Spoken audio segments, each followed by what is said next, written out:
abundance. Today we're going to be looking at the life that we live,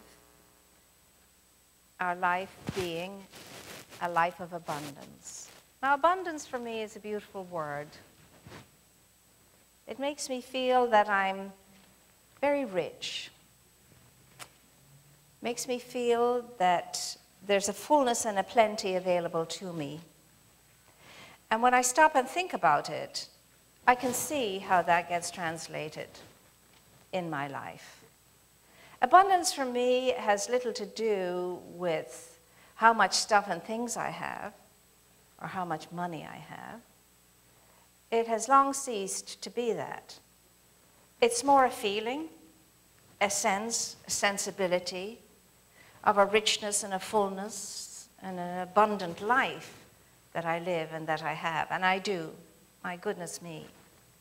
I have always engaged in work that I loved. Always. I've always been blessed by meeting the right people at the right time for whatever it was I needed to have happen in order to take me into the things I wish to realize. I even got led into things I never thought I would be led into because I didn't see them on my chart, so to speak. But they just happened naturally, and in a way I didn't even have to be perturbed about.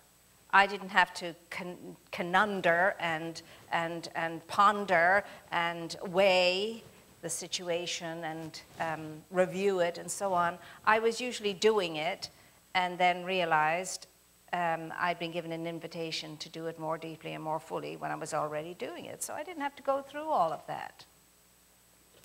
And I can count so many different ways that my life has been blessed. And if I even told you the ones that I remember, we'd be here until, this time next year, at least. So I'm aware that I live an abundant life. And I'm very, very thankful and grateful for it. I'm very blessed. So when I start meowing and moaning and groaning and doing all of that, I very quickly catch myself on these days and pull myself back into the awareness of how blessed I am, how abundant my life is. And when you go to the dictionary, you find all kinds of words for abundance that convey the same sense and sensibility that I am conveying to you now. And you can look up those words for yourself. Opulence is one of them, and I've always loved the word opulence, even when I didn't understand what it was. And I can remember, when I was a tiny child, I remember one of the first biggest words that I really fell in love with was monopolize. I used to say monopolize, because my mom used to say, don't monopolize the fireplace. When my brother and I would be toasting and roasting all kinds of things and so on. And so 200 years ago in Ireland, fireplaces were what heated the houses and kept us warm. So I've always had a thing about words, but abundance really does appeal to me. Now, here's the thing. I've gone through my Bible studies and so on and so forth, and even as a graduate and a postgraduate student, but I've never really caught the fire of the story of Ahab until very recently. Now, if you know anything about Ahab, he was the prophet in the Old Testament whom people thought was totally out of his mind and stark raving mad. Because in a terrible period of drought, in a terrible period of years and years of drought, where the scorching sun had parched the dry, arid land and turned the wells into dry pits and turned the rivers into dusty highways, and ne'er a drop of water to be seen in the skies that might appear at any time soon, one day said to the people, said he, "Get up, eat and drink, for I hear the sound of abundant rain." And they're looking at him saying, yeah, I wonder, he's already been eating and drinking, perhaps maybe drinking too much. And so he was, having to really work on these people to get them up and do this. So eventually, I suppose, to shut him up, they did. They got up, they ate and drank, and they listened to him. And he sent a servant out to scour the skies, go to the highest places you can go, scour the skies and look out for a sign for abundant rain. For I hear the sound of abundant rain. So the chap went out and he scoured the skies and came back and said, not a thing to be seen, not a cloud in sight, nada. So he said, go out again. Went out again, and this time he found a higher place. No, not a thing to be seen, not a thing to be seen. Well, anyway, he sent him out 7 times. 7 times. At this stage, everybody is thinking, this guy truly is a nutter. And we're putting our, our trust and confidence in this as the man of God who's leading us. And look what's going on. So the 7th time, the servant came back and he said, in response to the question, well, did you see anything? He said, well, he said, I think I saw a tiny weeny cloud that's about the size of a man's hand.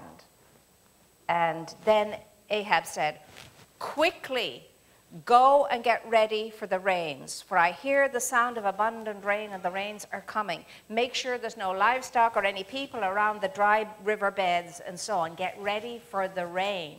We may have floods, so make sure everybody's in safe places. And they're looking at him and they're saying, well, he's not going to give us any peace. We'll do it. We'll do it anyway. And of course, lo and behold, the skies open, the rain pours down and floods the land. And the people are not inclined to think of him so much as a nutter after all. So what does that story say to you and to me? Okay, here we have this chap. We have Ahab. And in the face of all opposition, he's stating facts that there's not a shred of evidence to support. Indeed, quite the contrary and quite the opposite is true. Nevertheless, he cannot be knocked off his conviction that the sound of abundant rain is heard and the rains are coming. They are coming. Be prepared. Be prepared. So get up and eat and drink and get yourselves ready and know that the preparations need to happen. So he stands in the face of all opposition and denies the evidence, the circumstances, and the situations, which of course is faith, the substance of things hoped for, and the evidence of things unseen. So this man is grounded in faith. He's grounded in conviction. And he knows that this is coming. It's a happening thing. It's a happening thing, even though they can bring in dozens and dozens of experts that can attest to the fact that this man is a nutter, and it's not going to happen, so don't put your hopes on the rain coming anytime soon. And yet he does, and there it is. And he is the man of faith for us that we look to, that reminds us that even though the circumstances, the situations, and the conditions are absolutely, totally all lined up against us, not to worry, not to be overwhelmed by those things, but to stay grounded in the conviction that this too is passing, because in that power and in that presence that I am deeply convicted about, all things are possible. And the servant represents all the times we run out there seeking the answers to all that ails us out there. We keep running out there, outside of ourselves, to find what we can only find within ourselves. And it brings up the point that even a grain as small as a mustard seed of faith can produce drenching, drowning blessings if we stay with it, if we stay with it. It also ties it all together very beautifully when you put all the bits and pieces together. If you remember, it is said that before they ask, I will answer.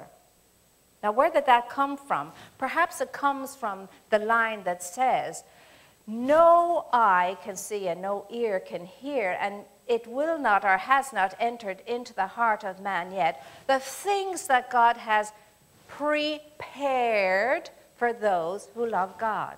Prepared is the word that's important there. Our good, whatever that is that we're desiring to establish, is already prepared. It's ready. It's prepared for us on the invisible side of life. See, Ahab could see and hear and feel and smell the rain on the invisible side of life before it appeared. And he knew that if you stay strong in your conviction of the good that you desire, which in this instant is rain, and that was a good thing for the land and the people at that time, if you could stay in that awareness long enough, deep in the conviction long enough, lo and behold, the rains would come.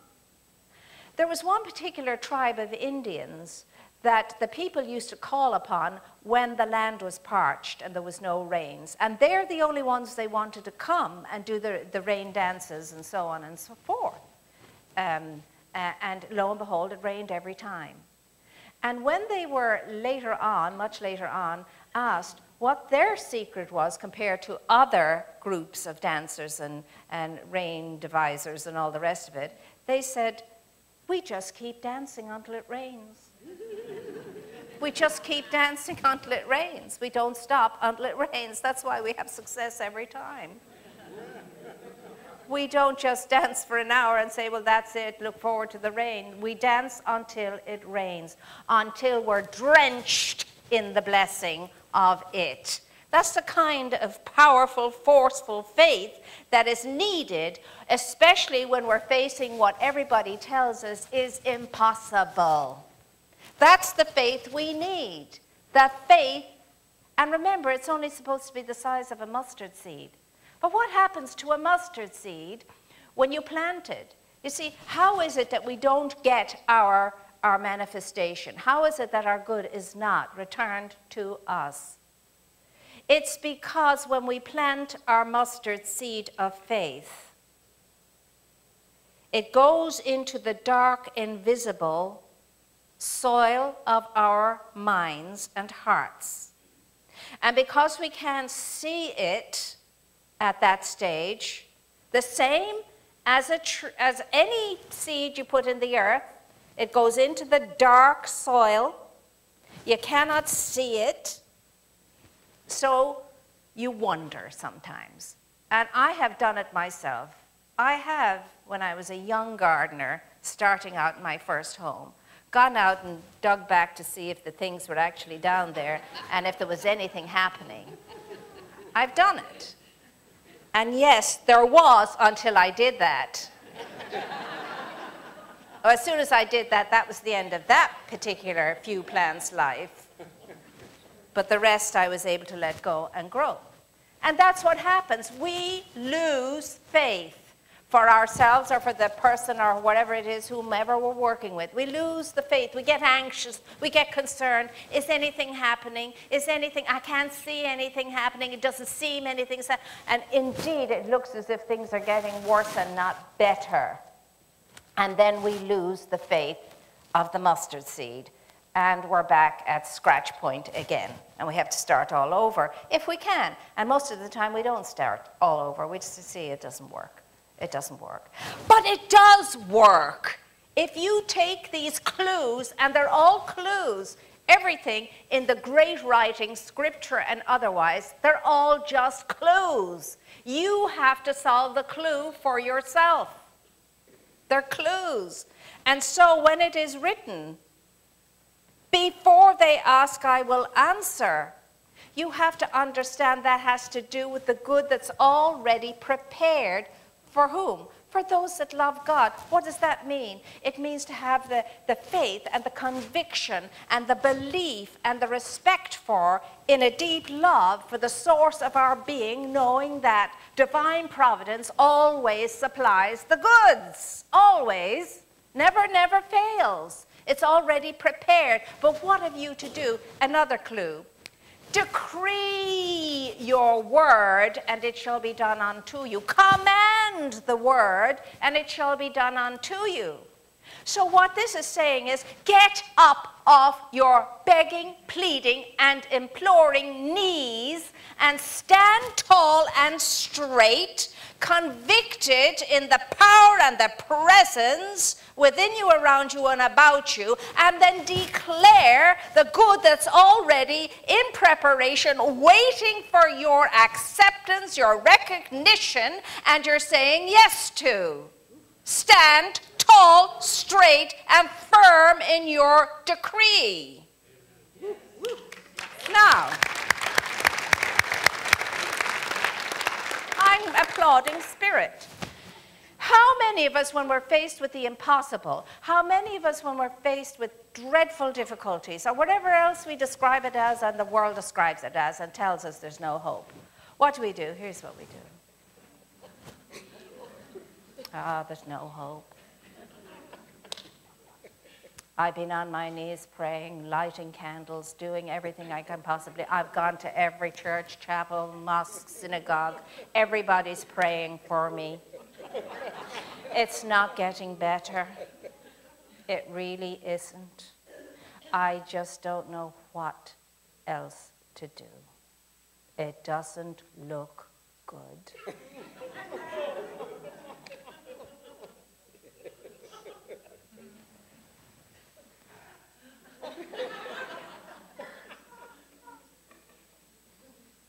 Oh, if only you knew. It's all very good for you to talk and tell me just to keep the faith. But you're not the one that's going through what I'm going through. Easy for you to talk.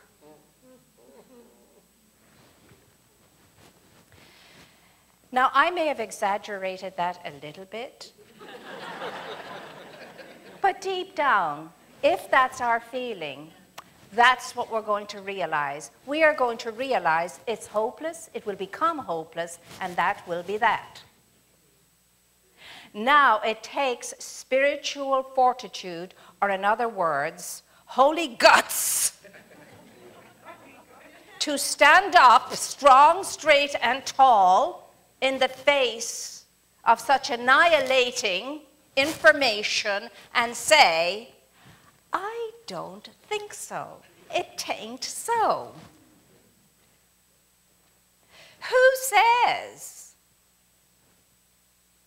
Who says? Because Spirit doesn't say that. Spirit will never say it's hopeless. Spirit will never say there's nothing you can do. Spirit will never say it's over. Put your affairs in order. Spirit will never say that. Spirit will say, I am with you as I have always been, and I shall always be with you. When you ask by decreeing your word, believing, it shall be done unto you. And nothing and no one can stop that except you. We have proven this over and over and over again with people who are told things were impossible and they came back from impossible situations and circumstances. Over and over and over again. Now, if one of us can do it, that means all of us can do it.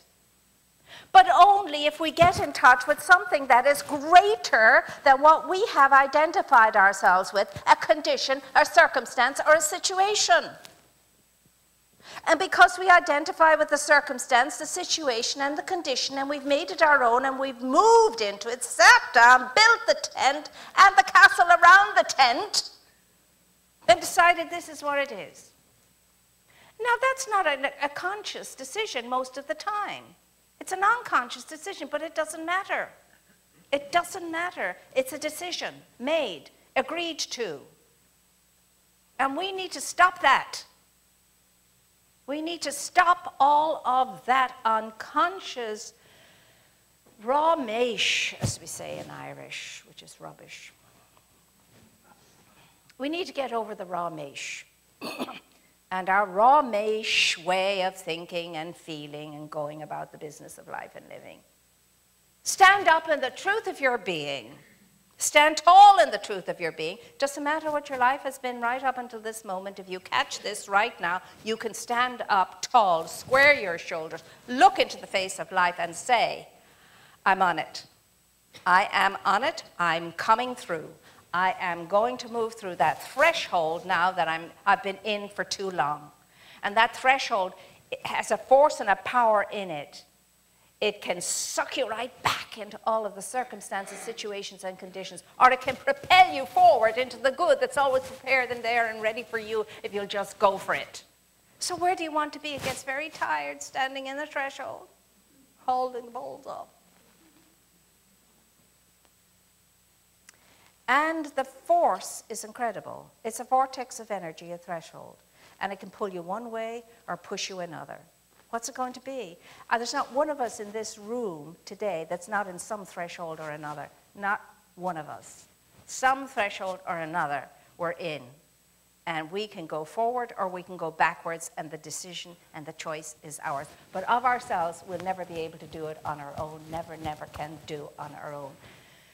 As much good as we sometimes think we do on our own, imagine what you could do if you were working with the power and the presence and the force of Spirit within you, and allowing that be that which goes before you and prepares your way.